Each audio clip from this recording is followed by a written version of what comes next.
progetto Porto Viro riparte nasce da un'iniziativa di 3 assessori che prima facevano parte dell'attuale maggioranza.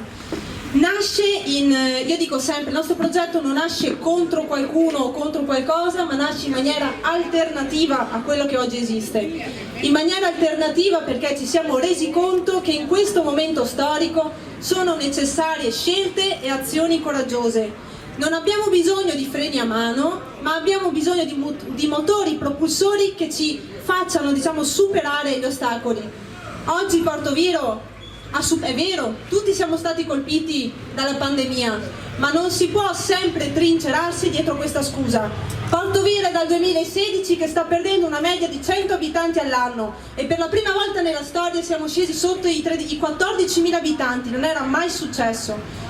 Cosa significa questo? Significa che il nostro territorio non è in grado oggi di offrire risposte e opportunità e quindi giovani e meno giovani decidono di uscire da qui per cercare la loro strada altrove.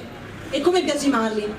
Se la politica non cerca comunque di mettersi nelle scarpe del cittadino e camminare con le sue gambe, non può capire quali sono le reali esigenze della gente. E questo è quello che vogliamo fare. Noi vogliamo partire dalla gente, dalle piazze, dai pensieri, dalle tasche della gente. Vogliamo riuscire anche a metterci di fronte a loro, nella loro situazione, nelle loro vite, perché spesso le proposte per risolvere i problemi vengono proprio dalla base. E quando si perde il contatto con la base, signori, la politica perde la sua funzione, perché la politica non è una cosa brutta, è una cosa bella quando è fatta con il cuore e con gli ideali.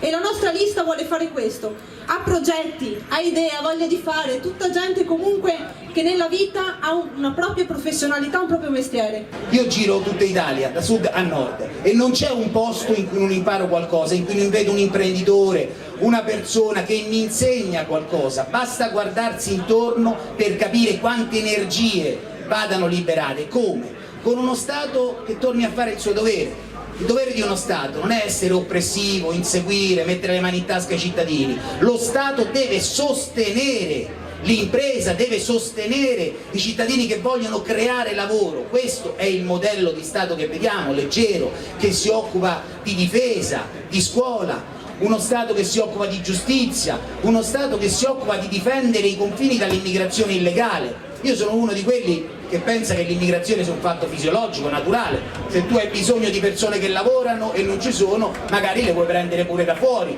ma non esiste una nazione normale che permette a chiunque di entrare illegalmente, perché uno che entra illegalmente da qualche parte non ha nessuna intenzione da quel giorno in poi di rispettare le tue regole, le tue leggi, la tua cultura e la tua religione, e questo non è possibile. Io da bellunese, quindi da montanaro e da una provincia che assomiglia molto a quella di Rovigo, non geograficamente ma per grandezza e per come di fatto viene trattata anche in regione in tanti contesti. Insomma, la nostra è un asse che deve rinforzarsi proprio perché se da soli contiamo poco insieme possiamo cominciare a essere veramente qualcosa di importante. E quindi tante volte siamo noi a sottovalutare il valore che noi possiamo avere nelle nostre province.